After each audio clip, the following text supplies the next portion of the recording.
हौजिक पुंग मापन मखाई ताखिबगा लोइनना MM story collection YouTube channel ताबिरिबा सिंगु तरामना ओक्सरी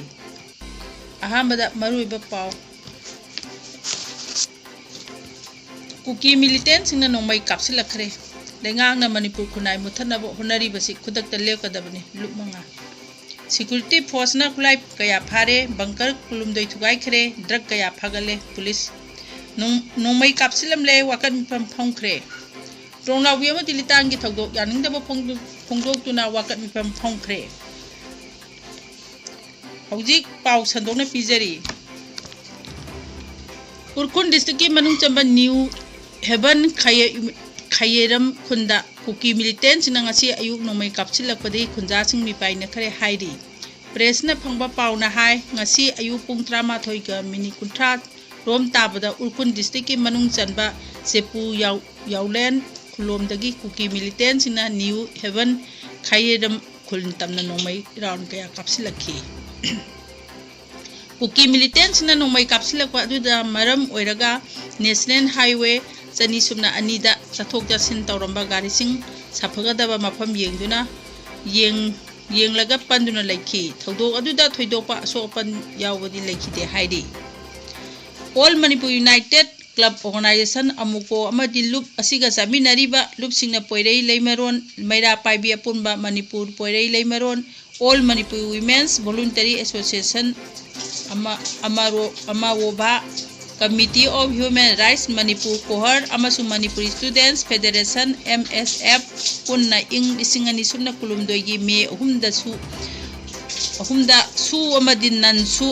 आम कुकी मिलिटेंट सिंगना इंडिया गवर्नमेंट लौतुनदुना मणिपुर थुगाइनबा होनरखिबा वायोलेंस यावबा साथीरबा नुमित अमा ओइना लौदुना नुमित असिबु रिवेराइजिंग तिंग मे अहुम हाइबा ममिंगी मखादा हौखिबा लिसिंगनी सुमना कुमरीदा मियागी बिफम अमा क्वा कैथेल अखाम लेकागी कम्युनिटी होंदा पांथोकी हाइरी लुमंगा असिगी प्रेसिडेंट सिंगना पुन्ना साइन तौदुना प्रेसता थादोरकवा चेरोल अमदा लिसिंगनी सुमना कुमरीगी मिफम अदुदा मणिपुर थुगाइनबा होनरिबा सिंगी लालोंग अमदी मदुगी मरुमदा लेरिबसिंग अदु खना नैनदुना मियामना मणिपुर कन्नबगिदमक चेक्सिन थौरांग सिंगदु लौदुना अमदी मतम मतंगी ओइरकपसिंग अदु पुन्ना थेंगनमिनबगी अचेपा वारे फिरेप लौखी अमदी मणिपुर थुगाइनबा मखन मखा कयागी पांबई सिनदुना टेररिस्ट आर्म मिलिटेंट सिंगना होनरखिबा अदु मियामना थेंगनदुना लाखिबनी मे अहुंगी तमथिरबा थौदोक्तुना मियोई कया अमा सिखिबा कया अमा असोपन नंखिबा कया अमगिना मयुम मकई मई थादोकपिखिबा मही मरो लंथुम मांगन तानखिबा मयुम लेजद्रबा मियोई लिसिंग हुंफुरोमना तोंगा गवर्नमेंट ना हांगबा लिली कैम्पसना चंगजफम लौदुना लेरबसु ngasi फावा इंडिया अमसुंग मणिपुर लेंगांगना खंगसिनदना लेरी लोइनना थौदो असिगी वारोइसिन पुरंगनबा मतिक चाबा आइनगी ओइबा थबक अमता लखोट्टी हाइरी यामलबा सेंट्रल सिक्योरिटी फोर्सिंग मसिंग खंगदना मणिपुर की इरांग असि लोइसननबा थाजिलखरे अदुबु इरांग लोइसिंबगी महुता इंडिया लेंगांगना फोंगना आर्म कुकी मिलिटेंट्स सिंग सु अमदि ननसु द खुलाई पिसिनबा ट्रेनिंग पीबा सेनगी मतिंग पिसिनदुना state असिगी social unity अमदि territorial integrity the Chowna लेप्तना सिंगना हल्ली हाइबसे मणिपुर सीओ सिंग अमसुंग लेबाक मियामना खंगी हाइरी लुमंगा सिना मणिपुर मियांगी इंटरेस्टा मतिक चाद्रबा लेंगाक शासन हैद्रबा इंडिया अमदि मणिपुर लेंगाना मणिपुरी खुनाई मुथनबा होनरिबसि खुदकता लेपकदबनी मणिपुर इंडिया की पुक्सी कुकी मिलिटेंट सिंगना टेररिज्म चथदुना इथनिक होमलैंड डिमांड तानबगी थौंग असी इंटरनेशनल लॉ थुगाइबनी खुदकता लेपलु हाइना इंडिया गवर्नमेंट डिमांड तौरी सिक्योरिटी फोर्स ना हौखिबा नुमित खरनी असिदा तोंगान मफमसिंदा चथखिबा ऑपरेशन दा खुलाई अमसुंग ड्रग कया फगले हाइरी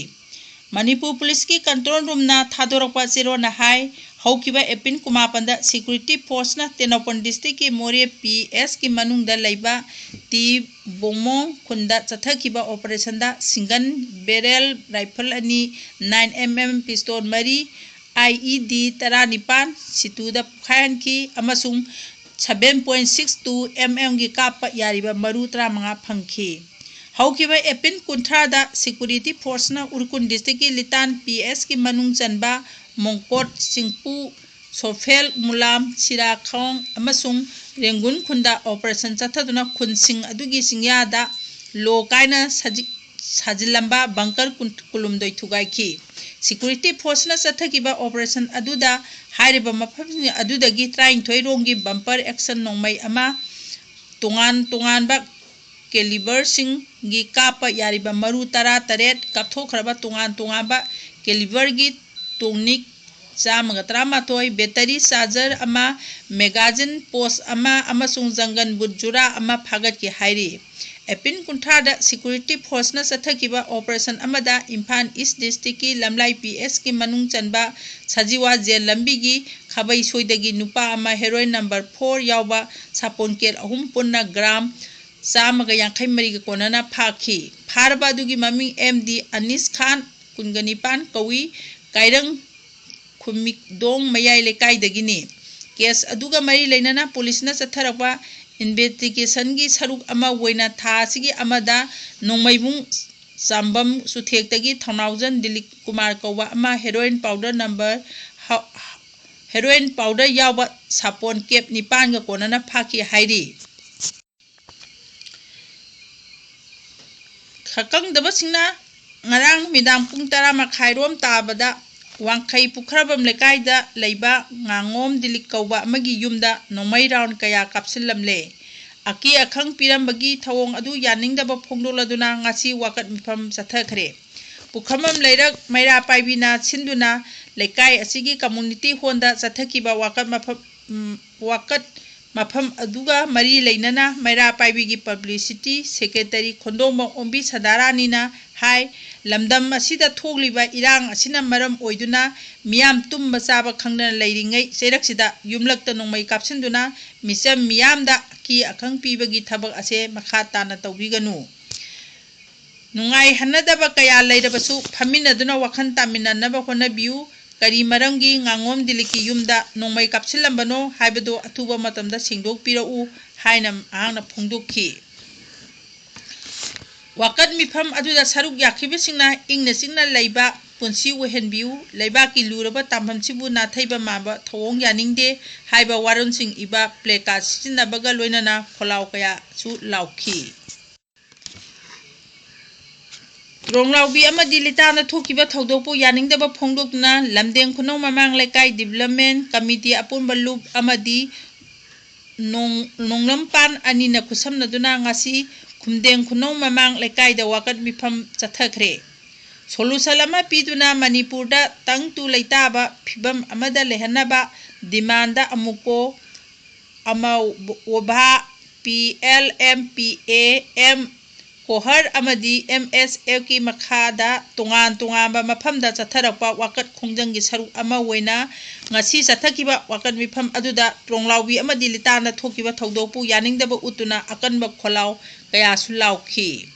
wakat mifam aduda saruk yakiba maira paibi amana hai lisingani subna kulumdoigi me humdagi hauduna lamdam masida tholibe irang asigi waroisin ama puraktuna tangtu leitaba manipur ama wehenaba honabiu haiba demanda miyana khungjang kaya changsinduna lakli handa ikhang khangoduna tronglaubi da thokiba thodokta sahi nauriba anga ani lekhidaba ase lamdam asigi mama oibisingna tumina leithokpa ngamde maram aduna thodok asibu chenariba sing athubada phaduna miyang khangna matik chaba cherak pigadabani amaromda litan PS na konba TM kansomda ambush tawraktuna tangkhulani hakiba thodok aduda chenariba khudingmapu athuba matamda phaduna ahakpa chairak pigadabani hairi wakan mifam aduda amuko ki secretary organization L Krishna Chanda amo bhagi president Y Kunjarani poire leimaron gi general secretary TIS apabi kohor gi chairman Phulindro konsamsu hauji oiriba manipuri phibam asida miyana kari prem logani haina wafam si thamki wakat mifam aduda amuko gi